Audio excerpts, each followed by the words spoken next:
Dans un contexte où l'information circule à une vitesse sans précédent, les défis liés à la désinformation et au discours de haine et aux stéréotypes médiatiques deviennent de plus en plus complexes et préoccupants. Face à ces enjeux, il a été essentiel de renforcer les compétences des professionnels des médias, véritables piliers de la cohésion sociale et de la démocratie. Plus de précision là-dessus avec Patrick Nilidanti.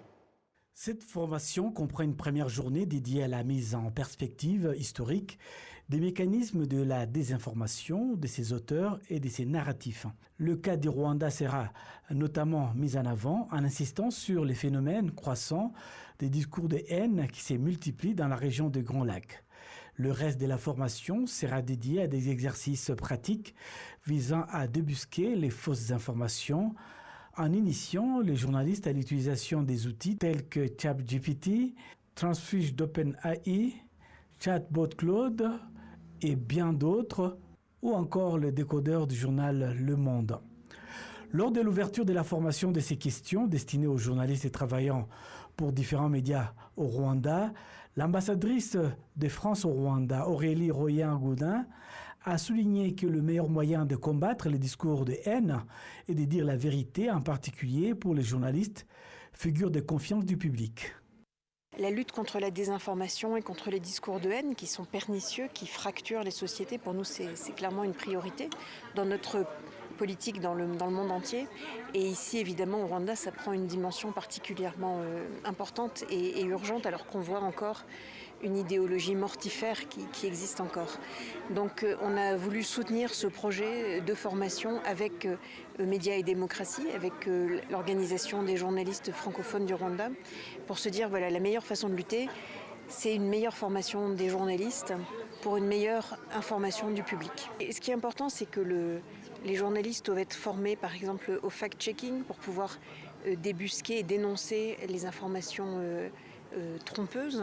Ils doivent être aussi formés à tout ce qui est la vérification des sources pour pouvoir remonter et voir d'où vient une information malveillante et comment on peut essayer d'apporter un contre-discours, de lutter contre les attaques informationnelles.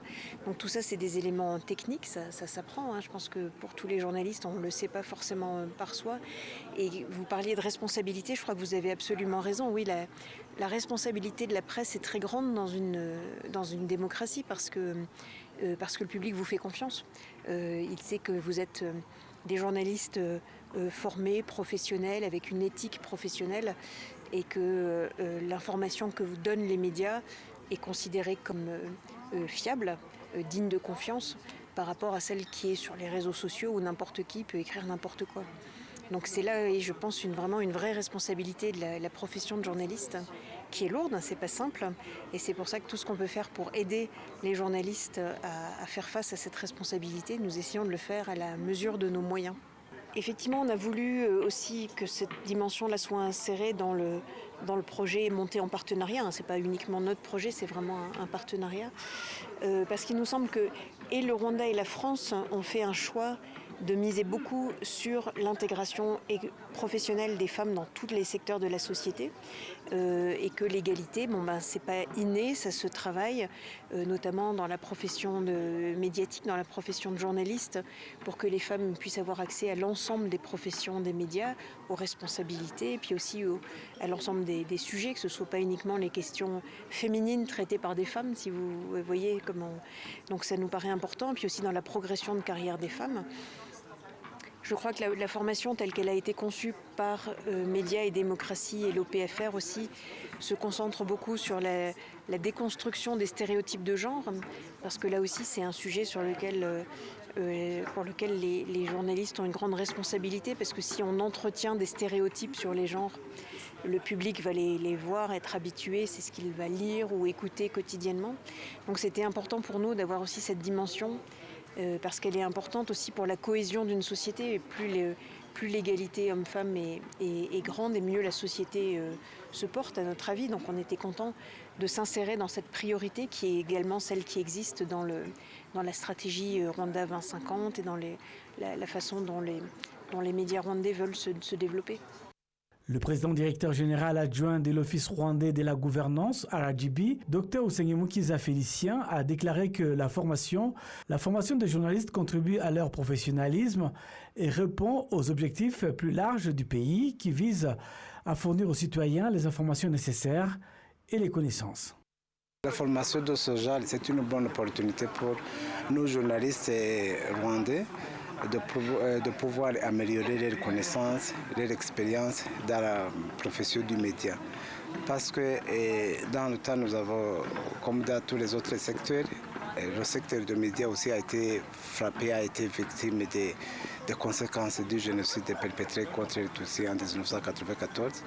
Pour dire que nous avons vraiment de bâtir un média professionnel basé sur le professionnalisme et aussi sur l'information fiable et fondée sur les réalités. La région où nous nous trouvons, c'est la sous-région où le Rwanda rencontre pas mal de médias de haine et puis des informations fondées sur la haine et la misinformation.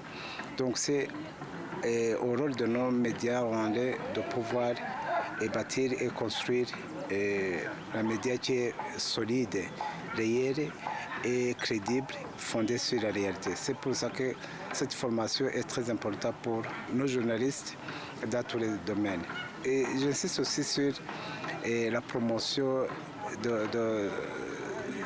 des femmes et journalistes. Parce que pas seulement dans ce secteur de médias, les femmes ont été marginalisées dans plusieurs secteurs.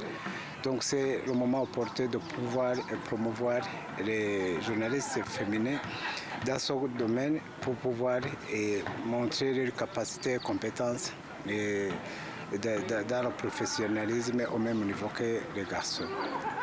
Cette formation est organisée grâce à un partenariat entre MED, Médias et démocratie, l'OPFR, l'Organisation de la presse francophone au Rwanda, avec l'appui financier de l'ambassade de France. 15 journalistes issus des différents médias au Rwanda qui couvrent principalement des sujets en langue française suivent actuellement cette formation, la première phase, visant à renforcer leurs compétences en matière de lutte contre les discours de la haine et la désinformation.